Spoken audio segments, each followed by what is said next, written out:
Sam from Road Trail Run here in sunny Park City. I want to talk to you a bit about the third member of the Saucony Endorphin family, the Shift, the Endorphin Shift. So this is clearly a maximally cushioned shoe from Saucony. In fact, it has within 1 millimeter of stack height of the Bondi from Hoka. It's actually 1 millimeter more in stack height, front and back. So this is a maximally cushioned shoe.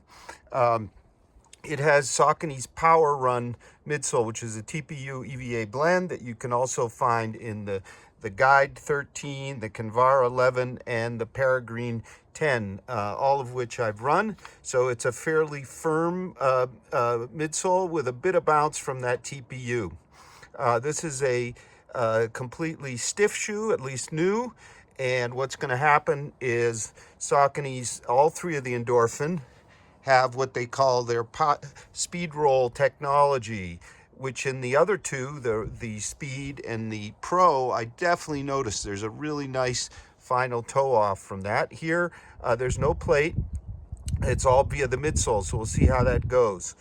In terms of weight, my pair is a size 9 sample. It weighs 10.4 ounces or 295 grams. So that's about 3 ounces heavier than the speedy versions over here, because they have Saucony's PWRUN PB PeBa midsole, which is considerably lighter. So it's a $140 shoe. It's coming July 1st. The upper is a nice engineered mesh upper, you can see, with some overlay reinforcements. One thing I really noticed here, and you can see by comparing the two heels, is on the medial side here we have a very stout translucent heel counter, which makes me think, and we'll see when I run them, that there'll be a bit of a stability component. You can also see that via the firm rubber here on the medial side.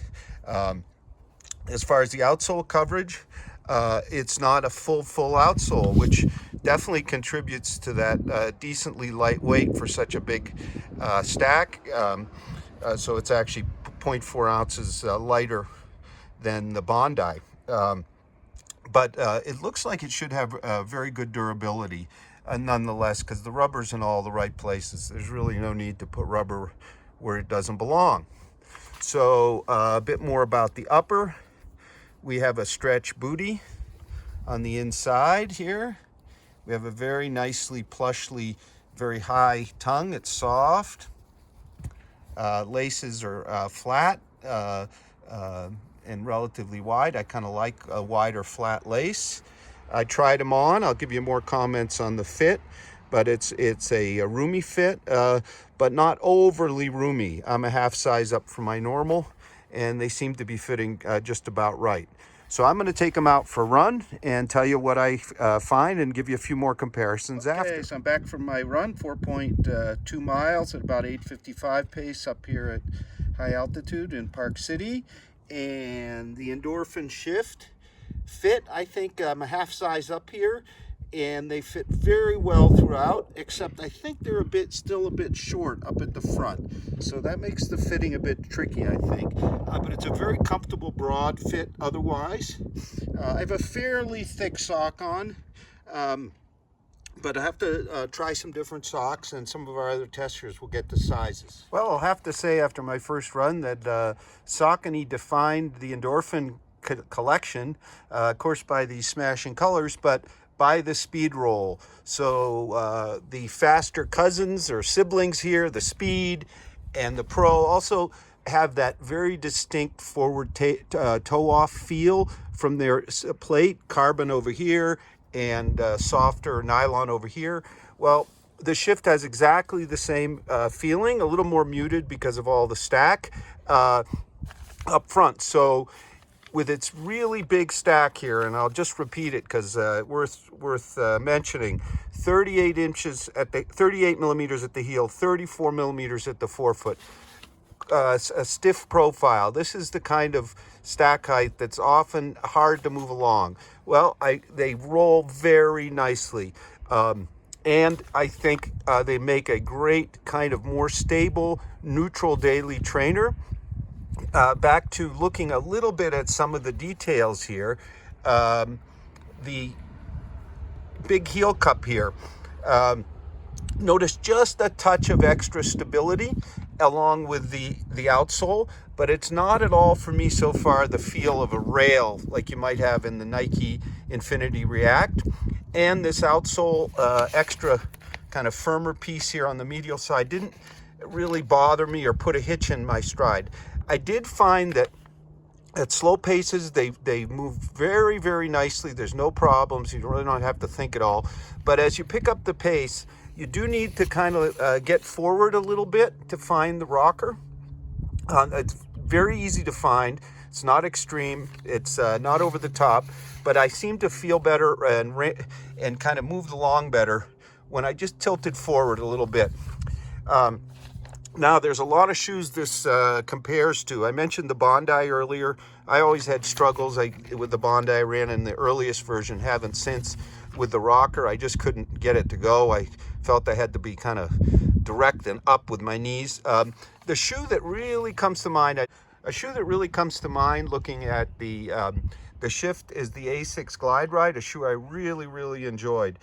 It has a stack height of 35 millimeter heel, 29 millimeter forefoot, whereas here we have 38, 34. So we have 3 more millimeters at the heel here and 5 more millimeters at the forefoot. The Glide Ride has a more pronounced forward rocker. In some cases, it kind of feels hard to walk around, whereas here you can just walk on them, and the rocker really activates when you're running. So it's a much more natural feel, and if you will, the stiffer kind of rockered shoe. Now, as far as the cushioning, the PWRUN is really well done here. It's a dense cushion. There's tons and tons of it. There's nice response from it, a touch of bounce. It's a very stable feeling ride here without any too overt stability features. We talked about the heel cup. So this is a shoe to really allow you to put in the miles without worrying about stability or cushion. There's plenty here, but it'll also move along. At 10.4 ounces, it's really a very reasonable weight for the amount of cushion we got here, and at $140, a reasonable price. So I would say it's a new contender here in the maximally cushioned daily trainer class. It's easy to move along. It's got tons of cushion. It's on the more responsive side, and I would say it pairs up very well with the Pro, the Carbon Racer here, the Speed, the uptempo shoe, and our Shift, the trainer, and also Easy Days shoe. It'd be a great shoe for folks, I think, who have been in more overt stability shoes, who want to try a neutral shoe with some stability, and also for neutral runners who like just a touch of rear stability without getting in the way of rails and posts and so on and so forth. So we're looking forward to more runs in it. We'll have a full multi-tester review real soon of the Saucony Endorphin Shift. It's coming July 2020, $140. Thank you very much for watching.